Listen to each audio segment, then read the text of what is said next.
Welcome to Expedient Means with Lin Wei on Time Monk Radio. Lin currently resides in China and is the founder and head teacher of Guaizhen Philo-Cultural Society. He has extensive experience in Buddhist and Taoist meditation, Qigong, martial arts, and traditional Chinese medicine. To learn more about Lin, please visit his website at www.guizhenhui.net. Tonight, Lin will be discussing the Dharma ending age. Welcome back, Lin. Hey now. So the Dharma ending age, what is the Dharma ending age? Why does the Dharma have to end? I'm assuming that's not good, right? We want the Dharma to keep going. We want it to keep rolling, flowing. Yeah, keep it going. But, excuse me, we have three different types of ages, okay? One is the proper Dharma age. One is the Dharma remembrance age, and one is the Dharma ending age. And this sets up a red light when we hear an age where there's destruction and suffering and all that, because, you know, a lot of other religious texts always talk of end times and all that stuff. And what that does to people is say, so what? We're in that time. Why is it that we have to be in that time now? You know, like everything always talks about a time when everything's coming to an end. Well, you know, we got to think. Some religions always talk about there going to be an end time. The Buddha didn't say they will be an end time because I said so.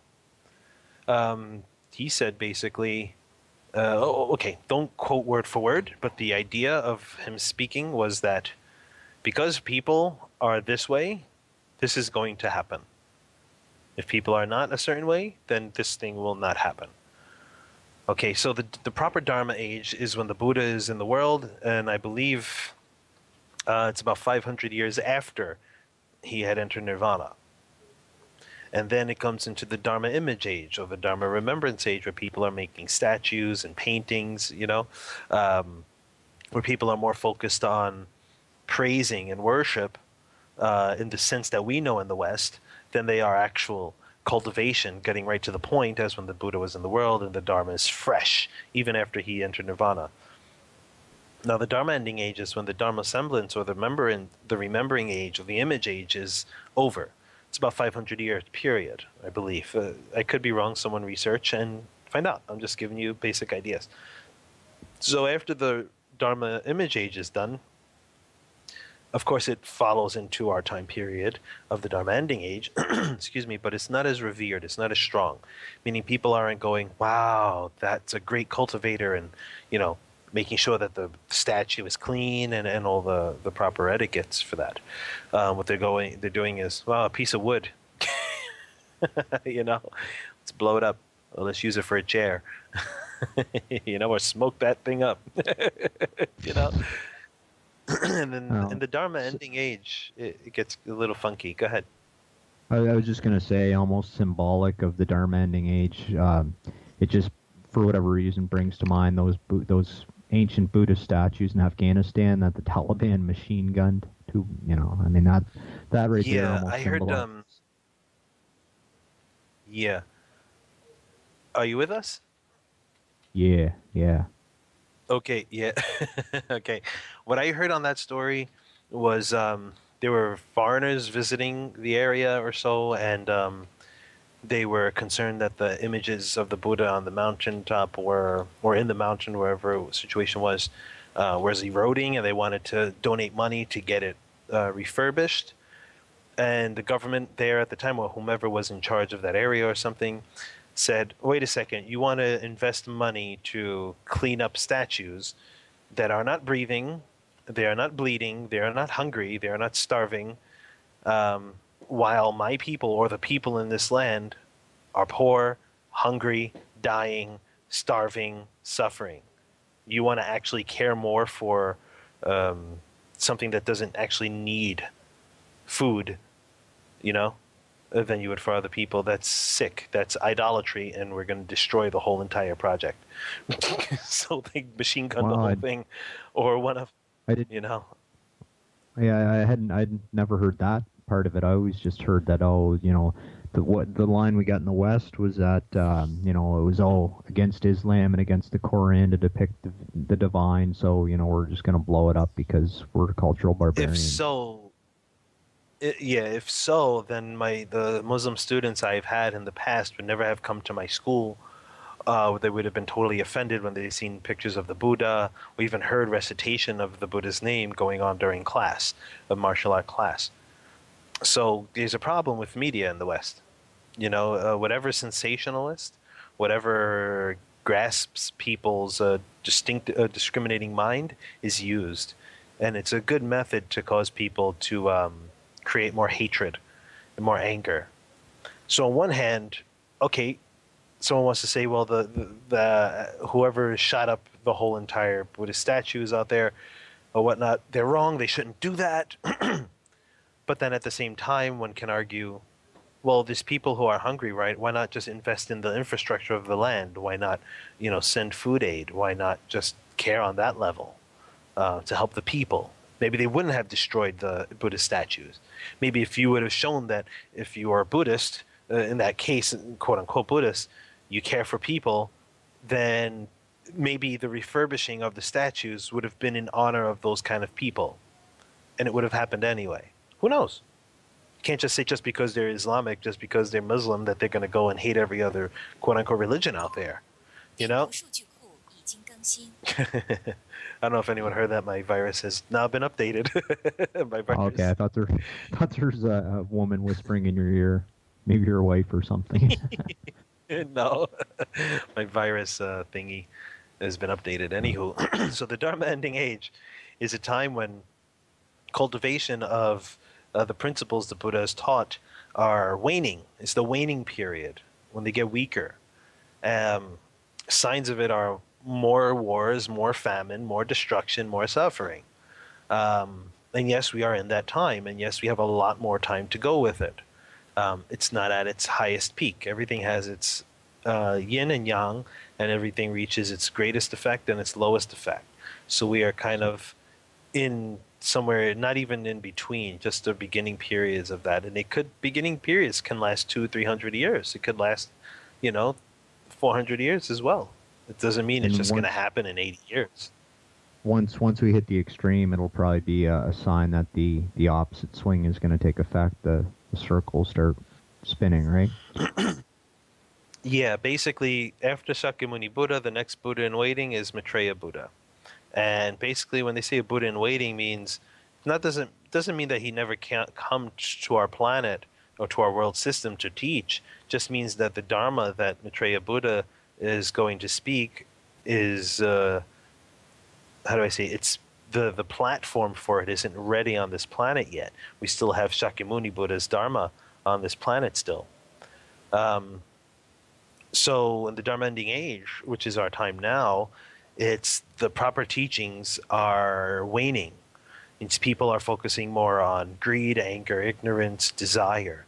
It is said that the Buddha had summoned the demon king, I believe Mara, and it says, please, you should abide by the rules during the Dharma ending age and don't do such and such things to disrupt the proper Dharma. And he said, okay, well, you know what? I'm just going to, I'll abide by the rules. I'll wear your clothes. I'll wear the monk's clothes. I'll read the monk's teachings. And then what's going to happen is, in a very not nice way, I'll poo in the, I'll poop in the begging bowls, basically stating, yeah, crap in the punch bowl, basically stating that he's going to destroy it from the inside. So basically it's that there's going to be monks who lead people to do sexually deviant things, who lead people to break the precepts, who lead cultivators. Interesting. We see this happening. Not bad things. We see this happening through all the religions. I mean, there's all these scandals. I mean, in Judaism and Christianity and in Islam, like it seems like they're all kind of going off the skids. Not everything, mind you, but once you introduce that small amount, it really sours the entire soup, right? Well, I mean, we can't just think that Dharma only refers to the Buddha's teachings. I mean, the Buddha's talking about the mind, and he's not saying you are only a Buddhist if you only do what I say. He's saying these are the principles on how to cultivate the mind. We'll call it the teachings. We'll call it teachings. We'll call it Dharma. Okay? And this is how you free yourself from your suffering. Um, and people decided to call it Buddhism. The art of awakening, or the science or the teachings or the education of how to awaken and how to not be taken by your senses and jump off the cycle of birth and death. Okay, how to jump off that cycle. Excuse me. So, what happens is we got to see the Dharma as anything that is true, proper, and leads you to a compassionate, healthy lifestyle or compassionate, loving lifestyle. Okay? And we're seeing that in many religions that do have good principles, but, there's deviant teachers everywhere in anything. They're not one in a million. There are like millions. Okay? Even during the Buddhist time, there were different types of groups of cultivators. But to hear the Dharma then and to learn teachings then is different because there was no TV, there was no computers, there was no radio, there wasn't things that distracted your concentration. So attaining or realization was a much easier task. But it's not that way now. I mean, demons abound during the Dharma ending age, and what that means is that the strength of the teachings, or you can say the high vibration, is starting to lessen. So the demons are like, hey, or deviant thoughts are running amok, and demons are like, hey, I can do this. I can go and destroy this group of people, or I can go out here and create this type of havoc anywhere I want, and they'll do it through different means. Now the demons won't show their faces straight up yet, because the Shurangama Dharma, the Shurangama mantra, and the sutra are still available in the world. So one of the first signs of the Dharma ending age becoming extremely strong is that the Shurangama Sutra totally disappears. It means not even one person on this planet, in this world system, can speak the Shurangama Sutra or mantra. That's like as long as one person can. Oh man, you don't know. The Shurangama Sutra itself, and I'm going to be very blunt about this. Excuse me. Think of soil, where you want to grow some fruit or vegetables. Think of the Shurangama Sutra and this type of Dharma as the nourishment of that soil and the soil itself. Everything else sprouts out of that. It is like a demon spotting mirror. It's total demon spotting mirror. I mean, it's a total opening up of a window into your mind saying, this is the mind. Take a look. This happens. And you have these attachments, afflictions, or you have these types of views. Okay? Get to working on it. Unknot the senses and see the original nature. It's a straight up, right to the point kind of Dharma. So, of course, something that direct, that straight up, that sharp, they want to get rid of it. People already have, for years already, have been stating that the Shurangama isn't a proper teaching. The Buddha never spoke it. Okay, they're already trying to discredit it. So the good people try to discredit. Because if people don't have this type of tool, or if they don't have this type of method, then it becomes easier for them to be taken by their senses, be taken by external and internal influences. The mantra itself is said to be the longest mantra in our world system, our universal system. Also very strong. Some people want to say it's pieces of other mantras strung together. But if you're thinking that Shakyamuni Buddha just appeared out of the blue back 30,000 plus years ago, then probably it's just a whole bunch of mantras put together.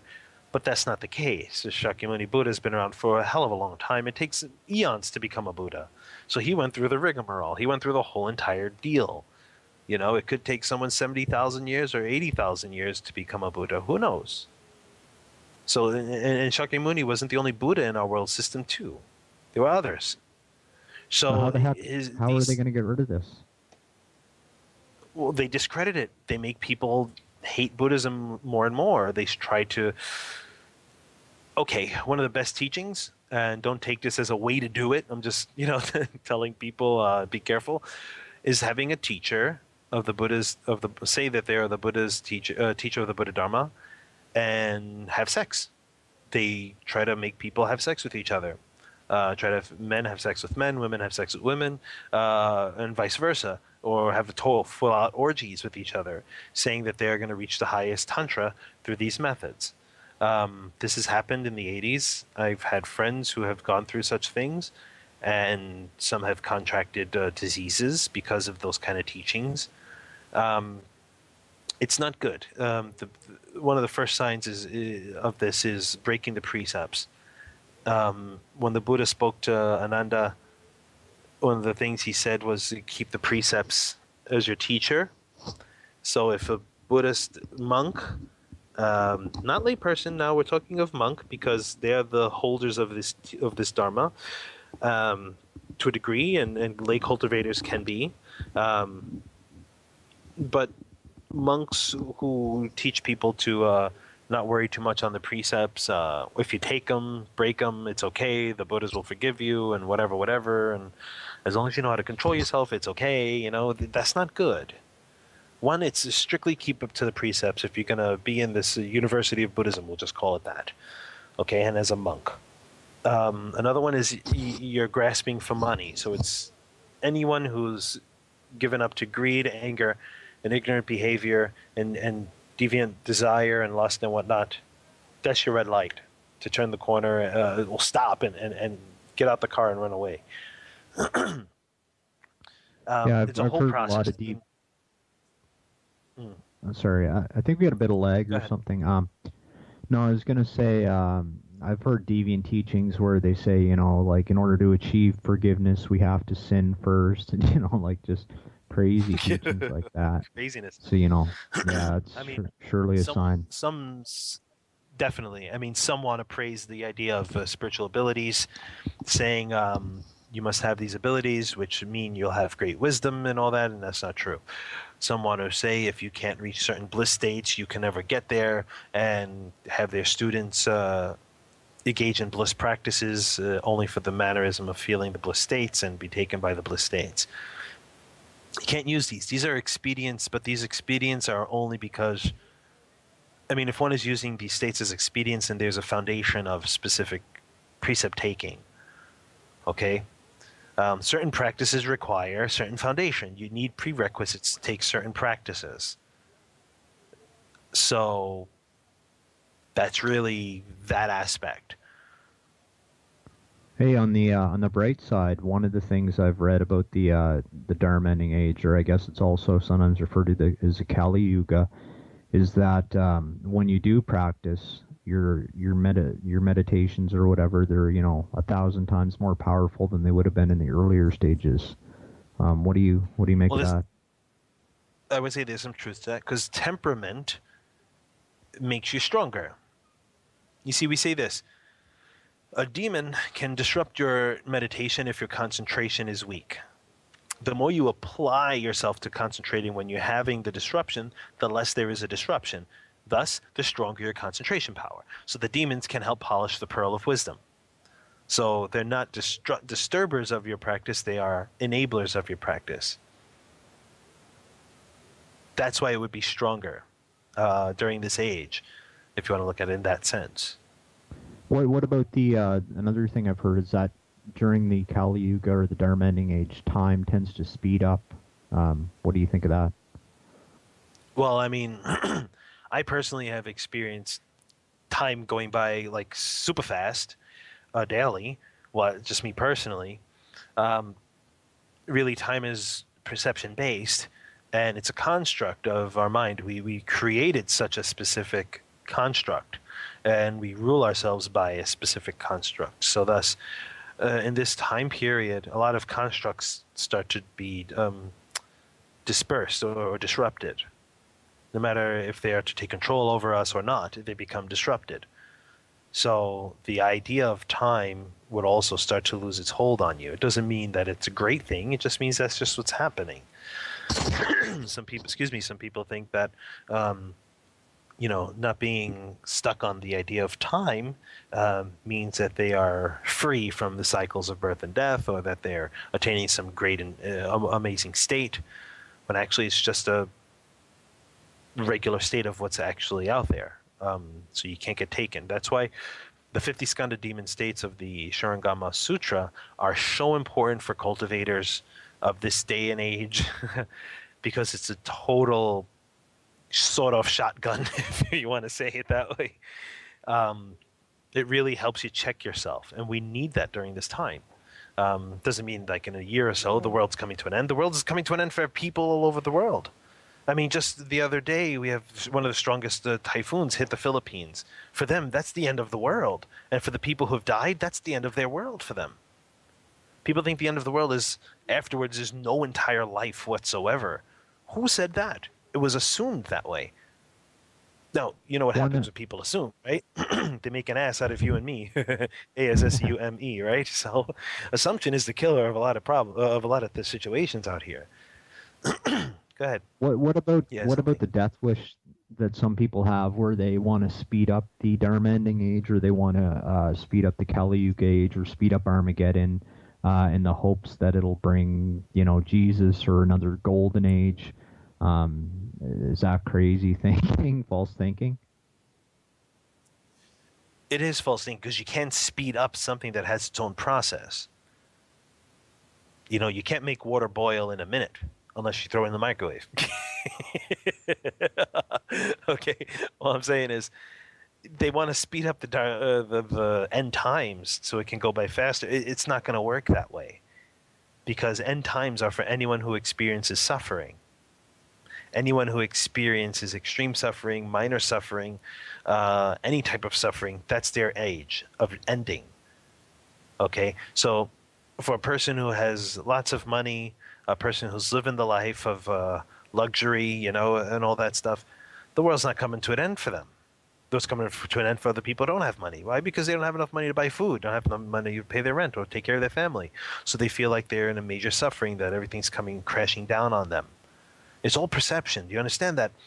The Dharma ending age exists when one is not cultivating properly. If you cultivate the proper Dharma, then the proper Dharma age is now. If you don't cultivate the proper Dharma, then the Dharma ending age is now. I've heard quite a few people out there trying to pretend to be the Maitreya, or trying to pretend to be the Messiah, or, what have you. It seems that's quite common in the Dharma ending age, too. Very quite common, because anyone who gets a little taste of what's actually out there thinks that they have the whole entire spiel, and they don't. That's why I'm going to throw it out there, even for those who probably will never hear this. Get the 50 skandha dharmas, 50 skandha demon states of the Shurangama Sutra, and read that, contemplate it, read it once, read it 50 million times. You never get tired of it, because it'll always reveal something that you have fallen into. 50 is just a base. There could be 500, it could be 5 million demon states. It doesn't matter. There could be complexities and mixing of different states together. That's how complex it becomes. So during this time, there's loads of people saying they are this and they are that, but they're neither of them. They just fall into false thinking right away. So during this time period, we have that. In the Dharma ending age, are the demons more powerful, or are people's minds just their concentration less strong, or a combination of both, I guess? It is both, because concentration power is weaker, demons are stronger. When concentration power is stronger, demons are weaker. Okay, they still have their power, but they don't have a way to utilize it on you. If one has strong power, strong virtue, and merit in their practice, then what really can take them away from attaining their goal? Unless a person can fall off their practice or fall into deviant paths, then demons will get them. Any types of attachments, any types of false views, those are used. And my wife and I would talk about this the other day. She was asking, what are we going to be talking about? And I told her about the Dharma ending age, and she was just a little curious. And it was just coming about demons, how they appear in the world. And some people think demons have to appear in their ugly forms. A demon could be a beautiful looking woman or a really handsome man who'll get you to do things that you know are improper, that you know aren't right. Okay? And it could be this, nice looking, helpless little animal in the street that you go over to pet and all of a sudden you bite your finger off and you're like, you son of a bitch, you know, and you want to beat the hell out of the animal. Something that makes you go crazy, someone that takes you off your center of concentration, someone that pulls you out and helps you create outflows. These are demons. TV, radio, computers, even though we're using one right now for the benefit of, hopefully it's a good benefit for people, these are demonic tools. Originally, they take away from our energy. They take away from our energy of our internal organs. So that which takes away from you, we can say it's demon. Because it's like, oh, take a layer of your skin off and take the next layer of your skin off and take it away. That's not fun. So how long are we going to put up with this crap? We got some time. Like I said, this is just, in the realms of the beginnings, the beginning eras of it, the beginning ages of it. I believe the Dharma remembrance period or image period passed about 500 years ago. I'm not very good with this type of memory on numbers and dates and stuff, so please don't quote me on this. Research, please. But we are just in beginning stages, and of course we would be on the beginning stages. That's when all the information comes out, is when the end comes. Right? No, this information was out during the Buddha's time. This information was out a long time ago too, when another Buddha was in the world. And remember, there was other Buddhas in this world, so the methods of cultivation have been on this planet for a long time. And just because they don't carry the label of a specific Buddha of the time, then doesn't mean that they're not part of that specific Buddha's teachings. Be like, oh, this predates the Buddha. Okay, but it reeks to hell like the Buddha's teachings. I guess the best way to approach the Dharma ending age is to, again, like the name of our show implies, use it as an expedient to cultivation, right? Yes, sir. That means you are not going to fall into deviant paths of lust and praise and greed, anger, ignorance, and the four views of self, personality, others, a lifespan. I mean, you're not going to fall into these things. Therefore, it's the proper Dharma age for you. Cultivate. At the end of the Dharma age, or the highest period of the Dharma ending age, is when no other sutra is left in the world except the Amitabha Sutra, that which is of the Pure Land Sutra, Pure Land teachings of Amitabha Buddha. And only the recitation of the Buddha's name would be left in the world. Once that goes, that's the end. And it reaches its highest point and then starts to wane. So who made the predictions about all this stuff? Like, who said that the Amitabha Sutra would be the last one, and who said that as long as the Shurangama is being recited, the Dharma ending age, or the world won't end, rather, I guess? Well, I've read several sutras. I don't recall. I would assume people would want to research this, and I hope they do. I've read many sutras, so I can name them all in the terms of which one said what. Basically, sutras are spoken of the Buddha, recorded by Ananda, and passed down from that point. So it is safe to say the Buddha has spoken that this is the process in which it will fall out. I'm going to throw out here something of the Mahaparinirvana Sutra would be a good place to start. And I've been looking for it online, and some translations I'm questioning, but there are good translations out there. Just I'm very specific. I'm very picky. But in this terms, who said what? It would be safe to say the Buddha has spoken these things, but don't take my word for it either. Because I don't have a great memory for this kind of things in general. I don't remember what I read. I remember the idea of what I read. I don't remember word for word, but I remember the principles to a degree. So research, people. What about that's the idea of this practice. What about Master Zen Hua's? What did he have to say on it?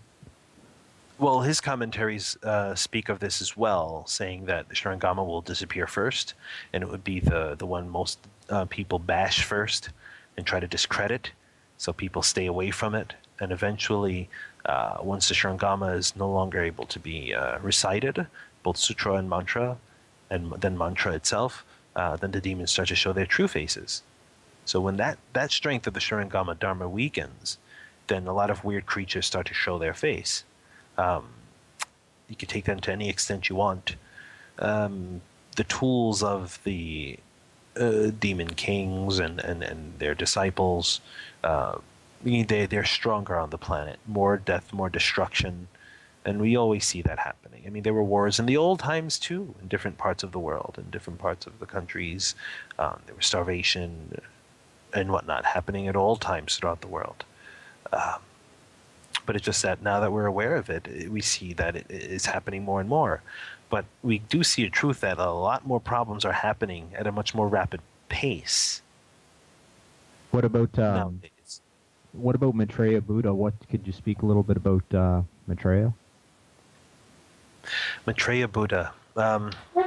He's in one of the heavens called the Tushita heavens, where a bodhisattva waits for their turn to enter the world and speak the Dharma they wish to present. So he's basically sitting there, not twiddling his thumbs, contemplating people, contemplating living things, cultivating even further.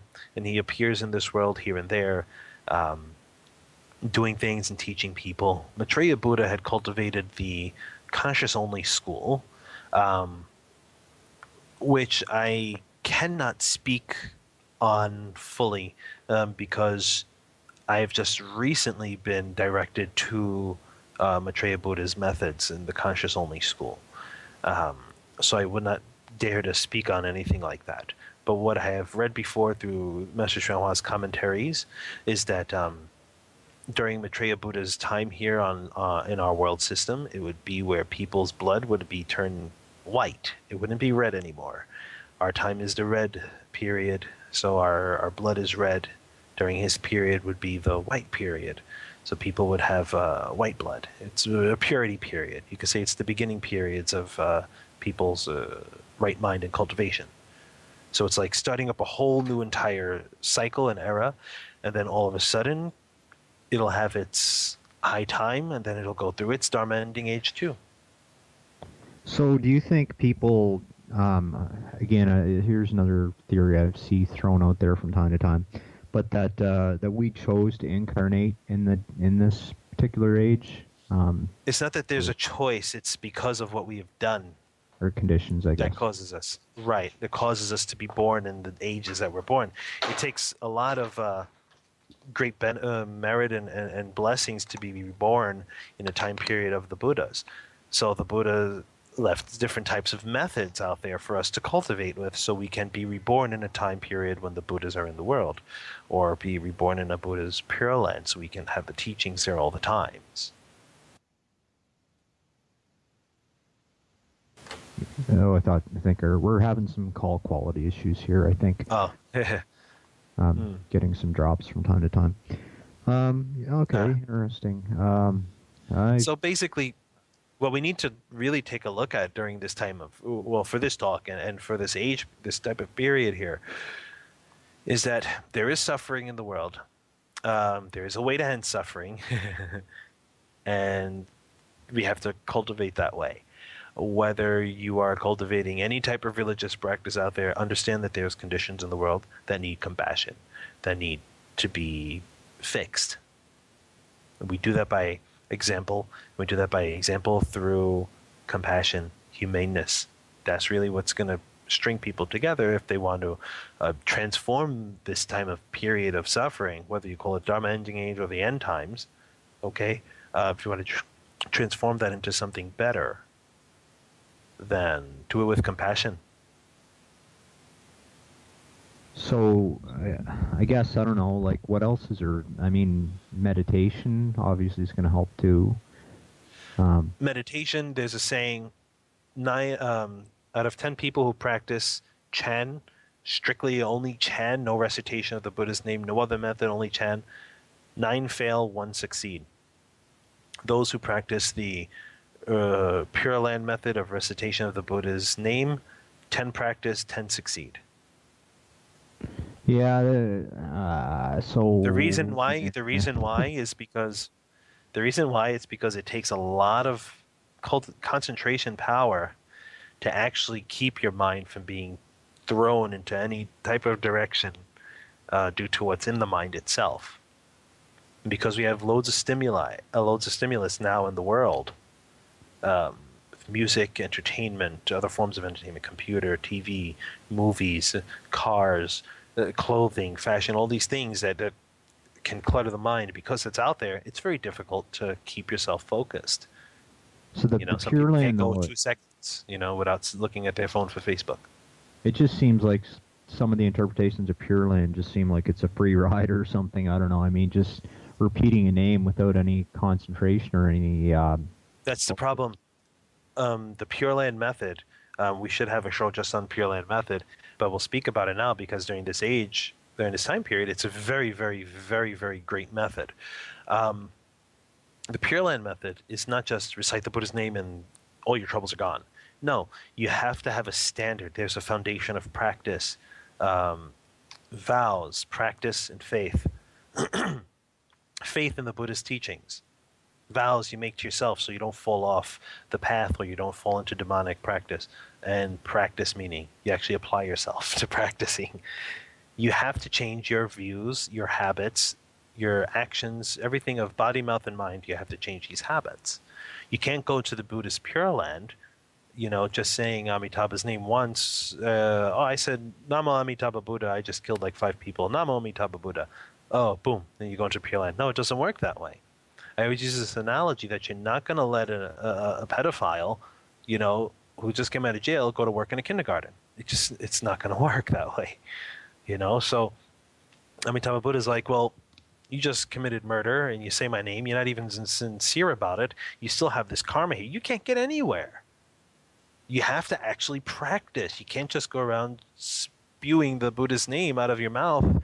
One cannot do that and expect to get results. You actually have to practice the standards for that method. But the You'd have method to. is straight up. Yeah, as opposed to just the superficial practices. I mean, you have to have the practice in your heart and in your mind too, right? Yes, there are instances where some who have done extremely terrible things truly in the past were truly so sincere and I'll put the word out there, repenting or admitting their faults, really felt so terrible about it that they recited the Buddha's name, really applied that their sincerity in practice means they applied their concentration, were not moved in concentration, and were reborn in the Pure Land. Why? Because in past lives they had this practice under them already. They had a virtue practice, a merit practice, and it came to a head during their recitation and their chanhui or repentance of what they've done. They've admitted it so full and wholeheartedly that their whole entire concentration was on this. And when they recited the Buddha's name, it hit something. You could say the seed sprouted roots, sprouted a stem, and a flower bloomed, and they attained the goal. But that's sort not of. happening for everybody. I guess you'd say Pure Land is sort of like the path of devotion, right? It's devotion to what? It's devotion not to Amitabha Buddha, not to the Buddha, Dharma, and Sangha, but that's included in there. Why? Because the Buddha, Dharma, and Sangha is of your original nature. Amitabha Buddha is of the original nature. Amitabha means limitless life. Amitayus, limitless life, I believe, or reverse that. Okay. So you're reciting this original nature, which does not die, which is so bright that there's nothing that can compare to it, meaning it's a bright light because there is no darkness, therefore there is no brightness. So you're reciting your original nature. You're taking refuge in the Buddha, Dharma, Sangha. You're taking refuge in one's original nature, not something outside of you. So the devotion is in practice. So people could essentially have the same effect, if they're Christian with that same devotion to Jesus type thing, right? Given that they're the person that they show that devotion to is not deviant, sure, they wouldn't get to a Buddhist Pure Land, but they would get to the stage that this being had brought out the teachings for, meaning you will be entered into the grace and glory of heaven. if you do these specific ways. So you truly go a virtuous path, be compassionate, be proper in your ways, you will get to the heaven that is a result of these kind of practices. And in that heaven, perhaps you'll have the blessings to get the teachings to go even further. So I have another question about Buddhist eschatology. I'll throw that nice fancy word out there, which I believe refers to the end times. Is there anything like an Armageddon type scenario, like a gigantic war between good and evil to end the Dharma ending age or to end the Kali Yuga? Is there anything like that similar to there is in Christianity? I knew I was going to have to remember this when I read it, and I did because I knew it's going to be important coming up at some point. This was several years ago. I read in a commentary that it had happened with water. The Buddha had spoken that it had happened before. The world was devastated with water, and this time it will be devastated with fire. Yeah, I've heard that before as well. I've heard there's something like 6,000 year what's it called, apocalypses, and it alternates between fire and water. And the last time was almost 6,000 years ago, and it was water. Wow. Yeah. So we gotta break out the marshmallows and chocolate and crackers, make some s'mores, and enjoy the scenery. The Buddha's like, I'm telling you all what's going to be. Why are you going to sit there and see if it's actually going to happen? That's a problem when you have predictions like from Nostradamus or Edgar Cayce or whatever other prophet has been out there saying this thing is going to explode or that's going to happen. Why do people just sit there wondering if it's actually going to happen?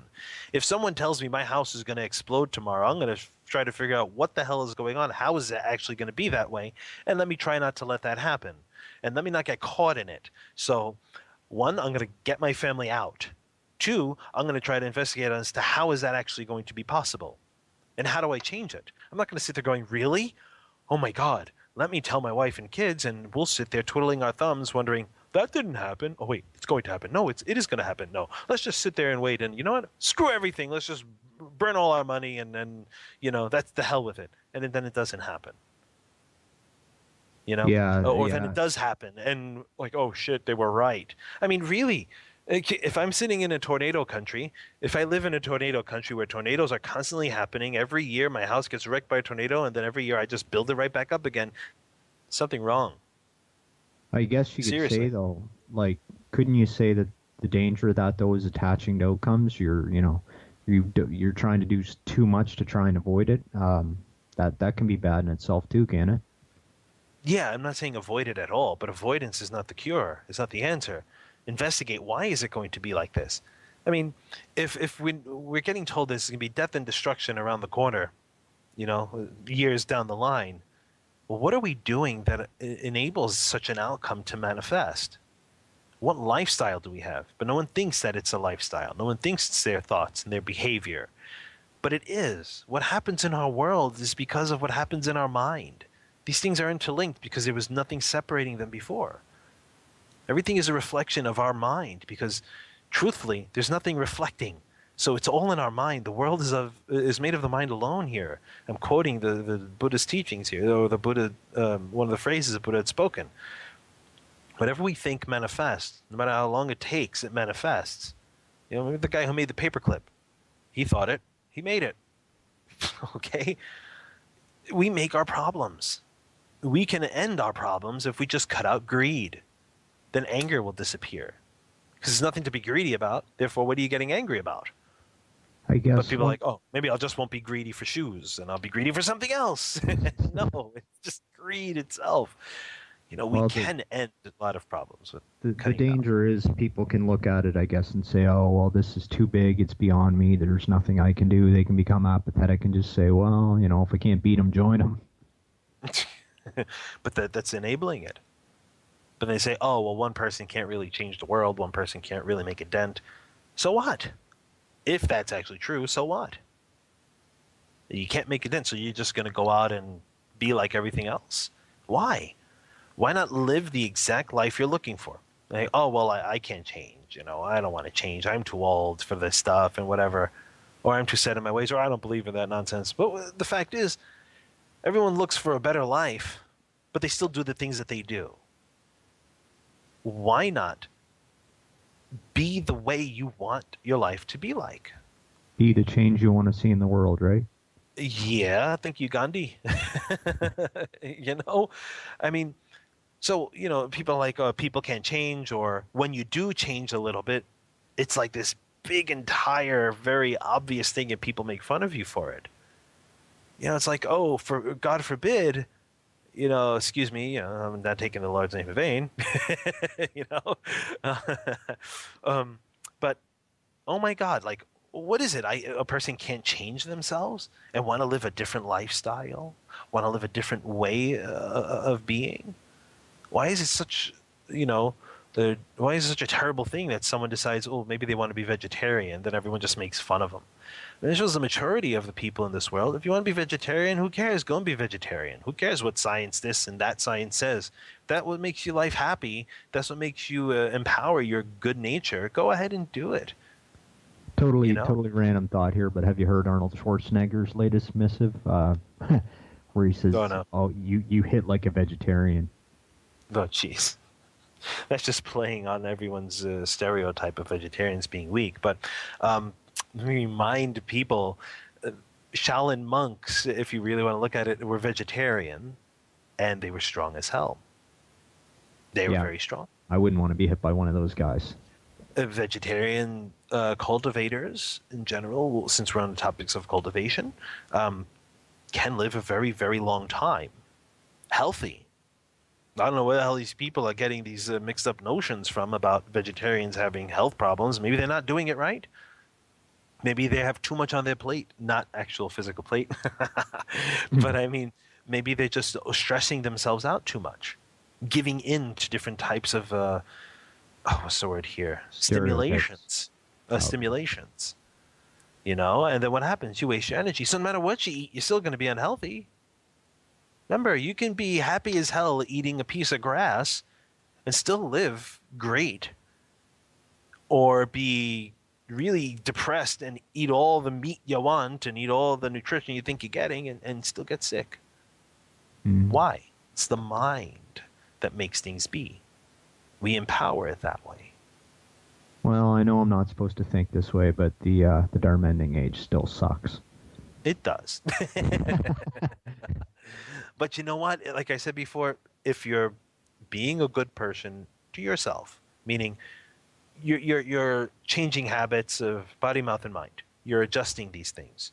You're being more compassionate or patient. Even if you really feel like you want to knock the person's head off, but you are displaying and acting in the manner of, being patient. At least that's okay. Doesn't mean that's, you're a king now, you're wonderful. Just means, hey, I'm not giving in to my impulse to knock someone's head in. That's a good start. And then you gradually go from gritting your teeth, gritting your teeth and grinning, to not having to grit your teeth and grinning, and then all of a sudden you don't even have a reason to respond. It doesn't exist in you. Person can slap you in the face, talk bad about you, and you're sitting there going, okay, whatever. But it doesn't mean just be whatever with everything. It's okay. It's just totally okay.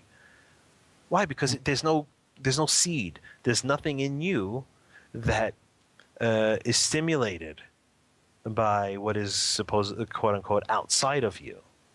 Sticks and stones may make my bones, but names or words will never hurt me. That kind of idea. So I suppose not only is the Dharma age coming, but the episode ending minute is coming here too. So do you have any closing thoughts we should end it on, or did you want to add anything else? Yes. In the Dharma ending age, problems abound as always, but they abound in a much stronger manner. It's harder to keep focus. It's harder to gain concentration, and it's really hard to truly believe in teachings that are healthy for you. It's hard to let go of lust. It's hard to let go of greed, anger, and ignorance, and our desires itself. It's hard to keep precepts for those who are precept takers. It's hard to hold precepts for those who are holding precepts. It's hard to even conceive of these things, and it's hard to understand, because the capacities of such things are very low in this time. So, for a basic level, be a good person, do good things, don't be an ass, Don't be an ass. Okay. Uh, Basically, be patient. Even if you can't be, try, apply, and eventually you'll get to that specific goal. Go through the days in the best way you can as being the best person you can be. Not the greatest successful person, but the best person that you would want people to treat you as. Okay? Respect doesn't come because you deem you are worthy of it. Respect comes because other people feel you are worthy of it. They give you good because you put out good. And then for those who are cultivating and are taking precepts or have taken precepts and can't take them or take them and have problems holding them or are successful in holding them, whatever the case is, try to apply yourself stronger. If you hold precepts, if you're taking them, understand that it's a lot of work, a big responsibility. Don't let yourself down and push yourself harder. For those who are cultivating without precepts, and for those who are, please take the 50 Skanda Demon States volume of the Shurangama Sutra and keep it as your clothing, as your hair, as your skin, your bones, your blood, your tendons and ligaments, your brain, your nerves. Take it as everything. It is your body. Use it. Check your mind all the time. The most important thing I can tell you